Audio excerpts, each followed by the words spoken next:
ఎట్లున్నారు అందరూ మంచిగా ఉన్నారులే. నేనైతే మస్తు ఉన్నానోళ్ళ. ఇయ్యాల కూడా మన కీస్పిట్ట ముచ్చట్లలా మంచి మంచి ముచ్చట్లు పట్టుకొని వచ్చిన. మరి ఇంకెందుకు ఆలస్యం, మొదలు హెడ్లైన్ చూసేయండి. హాస్టల్లో ఫోటోలు ఎవరు తీసిరని మంత్రి వివేక్ అయిండు గరం. తప్పు చేసిన వాళ్ళని ఇచ్చిపెట్టి ఇదేందని పెంచుతాండ్రు జనం స్వరం. ఇన్స్టాగ్రామ్ లో ఫాలోవర్స్ లేదని బాధపడ్డాడు మంత్రి ఉత్తము. మీ ఎలువడి సక్కకుంటే జనమే అందరు కావచ్చు చిత్తము. మున్సిపల్ కార్మికులు చేసిరు జీతాల కోసం లొల్లి. రేపు మా పని బొంకుతున్నారట ఇస్తామని మళ్ళీ మళ్ళీ. ఏం మనిషివయ్యా నువ్వు, అసలు మీ పద్ధతి ఏం బాగలేదు. ఇంకో పారి గిట్లా జరుగుతే అస్సలు మంచిగుండది అని కాక కొడుకు కం చెన్నూరు ఎమ్మెల్యే కం మంత్రి గడ్డం వివేక్ అన్న ఓ అధికారి మీద గరం గరం అయిండట. మరి గంత గరం ఏమిటికయిండు, జనాలనేమన్నా సదరు అధికారి తక్లీఫ్ పెట్టిండా అని అంటే అంత మునం పెట్టి అరుచుకొనద్దాం పాన్రే ఓ మల్క. ఏ పార్టీ మారకుండా ఒకటే పార్టీని పట్టుకుని ఎలాడబడుతున్న మంత్రి వివేక్ సారేమో అంటాడు కదా. ఏంది సారు ఏమో అంటారు, జాగ్రత్తగా ఉండు Panchalal. I'm not happy if this kind of things happen. ఎట్లా పోతారా హాస్టల్లో ఎవరైనా ఇల్లీగల్ గా? అది కరెక్టా? ఎవరు పోనిచ్చినారో కరెక్ట్ గా ఇన్వెస్టిగేట్ చేయండి, ఎందుకంటే హాస్టల్లో ఎవరు పోలేరు. మంత్రి సారు మాటలు వింటుంటే హాస్టల్ ఎవరో దొంగలు పడ్డట్టున్నారు.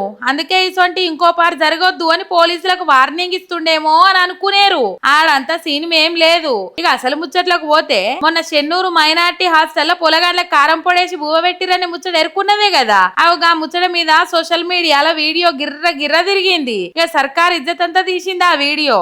గా ముచ్చటెరకైన మంత్రి వివేక్ అన్నాడికి పోనే పోయిండు. మరి పోయినోడు కారం మెతుకుల బువ్వ పెట్టినందుకు హాస్టల్ వార్డెన్ మీద చర్యలు తీసుకోవాలి. ఇంకో పారికి ఇట్లా కాదని చెప్పి పొలగాండ్లకు భరోసా ఇయ్యాలి. అంతేగాని తప్పు చేసిన వాళ్ళని ఇడిచిపెట్టి ఫోటోలు తీసిన వాళ్ళ మీద గరమైండు. లోకల్ పోలీసులను పిలిచి హాస్టల్కి ఎవరెవరు వస్తుంటే మీరు ఏం చేస్తుర్రు భయ్యా అని అధికారుల మీద మర్రబడ్డాడు.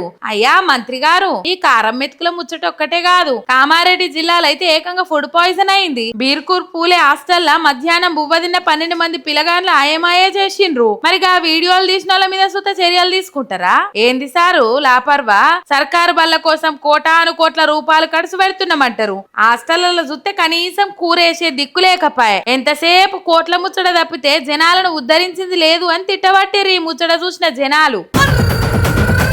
ఓ రాష్ట్రానికి నీటిపారుదల శాఖ మంత్రి అంటే ఆ మంత్రి పనంతా ఎట్లుండాలి, వ్యవసాయాన్ని ఎట్లా ముంగట పడేయాలి, ఏ ప్రాజెక్టు నీళ్ళు ఎటు మలపాలి, ఎక్కడ నీళ్లు ఉన్నాయి ఎక్కడ లేవు, నీళ్ళ తక్లీఫ్ లేకుండా చేస్తానికి ఇంకేం చెయ్యాలి అనే ఆలోచనలే ఉండాలి. కానీ మన తెలంగాణ నీళ్ళ శాఖ మంత్రి ఉత్తమ్ సారు మాత్రం అవన్నీ ఇడిచిపెట్టి ఇంకేదో ఘనకార్యం చేసిందట. మరి ఆ సారు వారు సాధించిన ఆ అపూర్వ ఘనత ఏందో మనం కూడా చూడాలి కదా. మరి తన చక్కదనాల పనితనంతోని తెలంగాణను సత్యసామలం చేసి పత్తి వరి దండిగా పెడతట్లు నీళ్ళిస్తున్న నీళ్ళ మంత్రి ఉత్తమ్ సారు ఏదో పెద్ద ముచ్చట చెప్తాండు. ఇందాం మనం కూడా. ఏంది సారు ఏమో అంటారు. My Facebook is now 20.6 lakhs. All of you should also follow because all my news is on the Facebook. ఇంటిరా వ్యవసాయాన్ని ఎట్లా ముంగడికి తీసుకుపోతాడో చెప్తాడనుకుంటే ఫేస్బుక్ ఇన్స్టా అని అడ్డమైన జోలు తీసిండు. అయ్యా మంత్రి గారు, ఈ పాటి ముచ్చట ప్రెస్ మీట్ పెట్టి మరీ చెప్పాలనా? అయినా మీరు ఫేస్బుక్ వాడితే మాకేంది, ఇన్స్టాగ్రామ్ వాడితే మాకేంది? ఓ దిక్కు ఎల్నినో పుణ్యమా అని రైతులంతా చినుకులు లేక అవస్థలు పడతాండ్రు. సాగు లేక అన్నదాతలు సత్కిల పడ్డారు. ఇసొంటి యాళ్ళ గా కాళేశ్వరం నీళ్లు కిందికి పెడితే కడవ ప్రాజెక్టులన్నీ నిండుతాయి కదా. వానలు పడక ఇంత కరువు కాలం ఉన్న సుత కాళేశ్వరం కాడ 1,00,000 క్యూసెక్కుల నీళ్లు అట్టిగా సముద్రంలోకి పోతున్నాయి. మిగతా ప్రాజెక్టుల కాడ కనీసం 1000 క్యూసెక్కుల నీళ్లు సుత దిక్కులేవు. అసొంటిది గా కన్నెపల్లి పంపులు చాలు చేయిర్రా సామి అని రైతులంతా అంటుంటే గా ముచ్చట మీద సోయి లేకుండా ఫేస్బుక్ ఇన్స్టా అని పొద్దుపోతున్నారు. ఇక మీ పని తలగబెట్టా అని జనం ఇట్లా సొట్లు పెట్టిరో లేదో అప్పుడే ఈ మాట చెప్పిండు ఉత్తమ్ సారు. జాతీయ అంతర్జాతీయ ఎక్స్పర్ట్స్ ఏమో బ్యారేజ్ ఉపయోగించలేము, కూలిపోతుండొచ్చు. ఉదాహరణకి మేడిగడ్డ బ్యారేజ్ కూలిపోతే కింద 44 ఊర్లు కొట్టుకపోతాయి.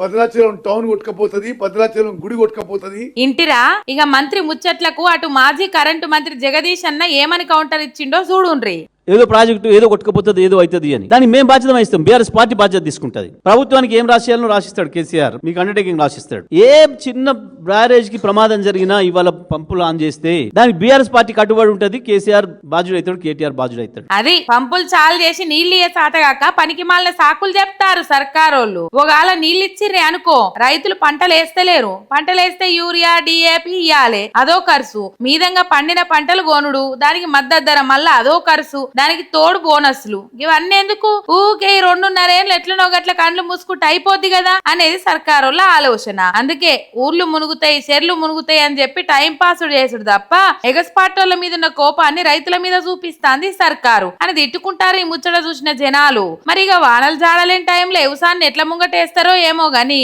కాలం ఎత్తిపోతున్నాయి. అలా సర్కారు నెత్తిల బండరాయ పడ్డట్లున్నది నిన్నయాల పరిస్థితి. ఐతారం నాడు కారు పాటోళ్ళ కాళేశ్వరం టూరు అంత కిస్తర బసరైంది కదా, ఒక్కలే పోవాలని పోలీసు వాళ్ళు హట్ అట్లట్లా పోతారని గులాబీ లీడర్లు. ఇద్దరు నడవ కీసులాట గట్టిగానే నడిచింది. అయినా కూడా వెనుకకు తగ్గే ముచ్చటే లేదని పోయినరు. అంత తిరిగి చూసొచ్చిండ్రు. అయితే సోమవారం పట్నం మల్లాపూర్లో పెట్టిన మీటింగుల మాట్లాడిన కేటీఆర్ సారు గిట్లా అన్నాడు. ఈనుండ్రి. బరువులు మోసే బాహుబలులు, బండెడు కష్టం చేసే శ్రమజీవులు మన హమాలి అన్నలు. వాళ్ళనెంత తారీఫ్ చేసినా తక్కువే. ఆగో వాళ్ళు పెట్టిన పేరంటానికి పెద్ద అతిథిగా పోయిండు కారు పార్టీ లీడర్ రామన్న. మల్లాపూర్ల 18వ హమాలి యూనియన్ మహాసభ మా జోరుగా అయింది. మీటింగ్ కు ఉప్పల్ ఎమ్మెల్యే బండారి లక్ష్మణ్తో పాటు చిలకనగర్ కార్పొరేటర్ బన్నాల గీత ప్రవీణ్లు సుతపోయిర్రు. ఇక రామన్న మాట్లాడుకుంటా మలి సర్కార్ ఏలు వల్ల హమాలి బతుకులు ఆగమైనాయి, అవిస్తాం ఇవిస్తాం అని చెప్పి అబద్ధాల జోలి చెప్పి మోసం చేసిర్రు తప్ప ఏడేసిన గొంగడి గానే ఉన్నది. నాడు పాత సర్కార్ ఏలు వల్ల ఎంత గొప్పగుండే అన్నట్లు మాట్లాడుకొచ్చిండ్రు. హమాలి అన్నలు మూటలు మోసి వాళ్ళ పెయ్యంత కాయలు కాస్తే అటు సీఎం రేవంత్ రెడ్డి సుత హమాలి అన్నలతో పాటు మూటలు మోస్తాండు. కాకపోతే ఆయన మోసినే వడ్ల బస్తాలు కాదు పైసల బస్తాలని సురుకులు పెట్టిండు రామన్న. ఇప్పటికి 70 సార్లకు మీద ఢిల్లీకి పోయిందంటే గీ పని మీదనే అన్నట్లే ఎత్తిపొడిచిండు మాజీ మంత్రి. అటు హమాలి సంఘం పెద్ద సీనన్న మాట్లాడుకుంటా పాత సర్కార్ ఏలు వల్లకు రాకముందు మాకిచ్చింది 8 రూపాయలే, కానీ కేసీఆర్ సర్కార్ వచ్చినాక 50% పెంచిండని చెప్పుకొచ్చిండ్రు. గీ ముచ్చట గిట్లుంటే ఇటు సర్కారోళ్ళు సుత హమాలీలను ఏం నారాజ్ చెయ్యం, కడుపులో పెట్టి చూసుకుంటామని చెప్తాండ్రు. వాళ్ళ కోసం ఓ సపరేట్ సంక్షేమ బోర్డు కూడా పెడతారట. అంతేకాదు ఇందిరమ్మ కుటుంబ బీమా కింద 5 లక్షల ఇన్సూరెన్స్ తో పాటు ఇండ్లు లేనోళ్లకు ఇండ్లు సుతిస్తామంటారు. అందుకోసం తెలంగాణ అంతటా ఎంతమంది హమాలీలు ఉన్నారని లెక్క తీస్తే 4 నుంచి 5 లక్షల మంది ఉన్నారని తేలిందట. మరి వాళ్ళకన్నా ఇచ్చిన మాట మీద నిలబడతారో లేకపోతే 6 గ్యారంటీల దేక మాట తప్పిస్తారో తెలియదు గాని వాళ్ళందరికి ఇండ్లు ఎప్పుడు ఇస్తారో సంక్షేమ బోర్డు ఎప్పుడు ఏర్పాటు చేస్తారో అని అనుకుంటారు ఈ ముచ్చట చూసిన జనాలు. నెల జీతంతోని బతికే సగటు పేదోళ్లకు ఆ జీతమే జీవనాధారం. అసొంటి జీతము ఓ నెల ఆలస్యంగా వచ్చింది అనుకోండి, సరే ఓర్చుకోవచ్చు. 2 నెలల ఆలస్యంగా వస్తే ఇదేం కర్మ అని కూడా బలిమీటికి చదువుకోవచ్చు. కానీ 2 ఏళ్ల సంధి జీతాలు రాకుంటే ఎంత గోసుంటది ఏం కథ. అందుకే అడిగి అడిగి ఆస్తగొన్న గీ కార్మికులు గిట్ల నిరసనకు దిగిండ్రు. చూడుండ్రు ఎక్కన్నో. కొమురంభీం జిల్లా టీ సిర్పూర్ మున్సిపల్ కార్మికుల ముచ్చట రాస్తే రామాయణం ఇంటే భారతమే అయ్యేటట్లున్నది కదా. జీతాలు లేక అరిగోసలు పడతాండ్రు. ఇక ముచ్చటేందంటే గిడ ఆఫీస్ తాళం తీయక ముందే వచ్చి గేటు కడ్డం కూర్చున్నారు చూడు. వీళ్ళంతా టీ సిర్పూర్ మేజర్ గ్రామ పంచాయతీలో పనిచేసే మున్సిపల్ కార్మికులు. అయితే వీళ్ళ మీద అధికారులు వీళ్ళతో పనులు బరాబరే చేపించుకుంటాండ్రు, కానీ జీతాలు మాత్రం యాళ్ళకిస్తలేరు. అట్లా నెలవాయ 2 నెలలు వాయ ఏడాది వాయ ఇప్పుడు 2 ఏళ్ల పొద్దు ఇదివరకు దాకా జీతాలు ఇచ్చిన పాపాన పోలేదు. అందుకే అడిగి అడిగి ఆస్తగొన్న ఈ కార్మికులు ఇట్లా డ్యూటీ బంద్ చేసి లొలియేసిర్ ఆఫీస్ కాడ. అవే పెద్ద మనిషి మున్సిపల్ అధికారులను లేకుంటే ఎంఆర్ఓనో అడిగేది ఉంటిరి. జీతాలు లేక ఎలా ఉండాలని మాకు తెలియదు అంటారు. యువకులు ఏమన్నా చెప్పాలా మాకు రూపాయలు లేవు. దాని గురించి మేము పరిశీలించండి, దాని గురించి మేము బాధపడాలి. అది మేమేం గొంతమ్మ కోరికలు కోరతలేం సార్, మాకు రావాల్సిన జీతం యాళ్ళకిండ్రి అదే సాలని అడగబట్టిండ్రు కార్మికులు. 23 ఏళ్ళ నుంచి జీతాలు రావటం లేదు, ఆర్థిక ఇబ్బంది చాలా ఉన్నది. కావున దయతలిచి మాకు జీతాలు ఇవ్వగలరు. ఇంటిరా 23 నెలల సంధి జీతాలు ఇయ్యలేదట. అందుకే ఏం తిని బతకాలే, మాకు ఇల్లు సంసారం లేదా సారు అని గరమైతుండ్రు కార్మికులు. అంతే కదా మరి. రెండేండ్ల సంధి జీతాలు ఇస్తలేరంటే జనం కడుతున్న ట్యాక్సులు ఎటు పోతున్నట్లు, సర్కార్ నుంచి వచ్చే సొమ్మంతా ఎవరి జేబులకు పోతున్నట్టు, పేరుకు మున్సిపాలిటీలన్నీ చెక్కున ఎలిగిపోతట్లు కోటాను కోట్ల రూపాయలు ఖర్చు పెడుతున్నాం అంటారు. ఇటు చూస్తేనేమో జీతాలు ఇచ్చే దిక్కు లేదు.